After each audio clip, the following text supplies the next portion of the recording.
नमस्कार मित्रांनो, स्वागत आहे आपले नवीन एका व्हिडिओमध्ये। तर मित्रांनो, आजचा जो व्हिडिओ आहे तर तो नोव्हेंबर 2023 या कालावधीत अवेळी पाऊस व गारपीट यामुळे शेतीच्या पिकाचं जे होतं तर ते नुकसान झालेलं होतं। तर त्यासाठी शासनाकडून निधी वितरित करण्यात आला आहे। तर 5 जिल्ह्यांसाठी हा निधी आहे। तर त्याबद्दलची माहिती जी आहे तर ती आपण या व्हिडिओमध्ये पाहूयात। तर त्यापूर्वी आपण जर चॅनलवर पहिल्यांदा आला असाल तर आपल्या यूट्यूब चॅनलला नक्की सबस्क्राईब करा अशाच माहितीसाठी। चला तर मग मित्रांनो, व्हिडिओ सुरू करूयात।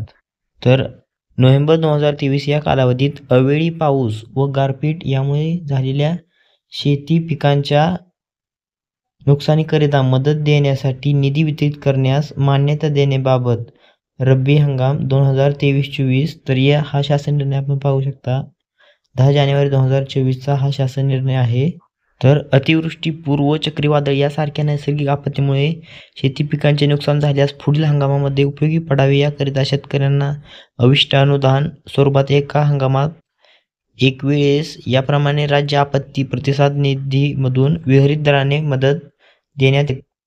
तर दिनांक 1/1/2024च्या शासन निर्णयानुसार नोव्हेंबर 2023 मधील अवेळी पाऊस व गारपीट यामुळे झालेल्या व त्यापुढील कालावधीसाठी अवेळी पाऊस व गारपीट व इतर नैसर्गिक आपत्तीमुळे होणाऱ्या शेती पिकांच्या नुकसानीकरिता सुधारित दराने 2 ऐवजी 3 हेक्टर मदत अनुदेय करण्यात आली आहे। तर 2 ऐवजी आता 3 हेक्टर पर्यंत जी आहे तर ती मदत अनुदेय करण्यात आली आहे।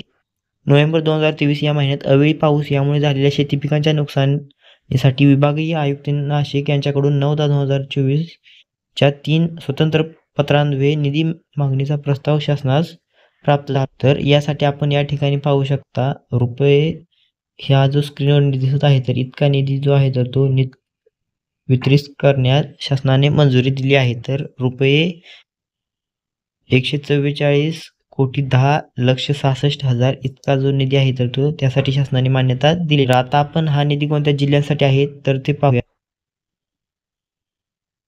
तर आपण या ठिकाणी पाहू शकता नोव्हेंबर 2023 मध्ये शेती पिकांच्या झालेल्या नुकसानीकरिता वितरित करावयाच्या निधीचा लेखाशीर्षनिहाय तपशील। या ठिकाणी आपण स्क्रीनवर जिल्ह्यांची जी आहे तर ती नावे पाहू शकता। नाशिक, अहमदनगर, धुळे, नंदुरबार, त्यानंतर जळगाव। तर या ठिकाणी अशा प्रकारे जे आहे आपण या ठिकाणी स्क्रीनवर याबद्दलची ही जी माहिती आहे तर ती पाहू शकता। बाधित क्षेत्र हेक्टर, नंतर बाधित शेतकऱ्यांची संख्या, कोणत्या जिल्ह्यासाठी किती निधी आहे। तर या व्हिडिओमध्ये आपण इथेच थांबू।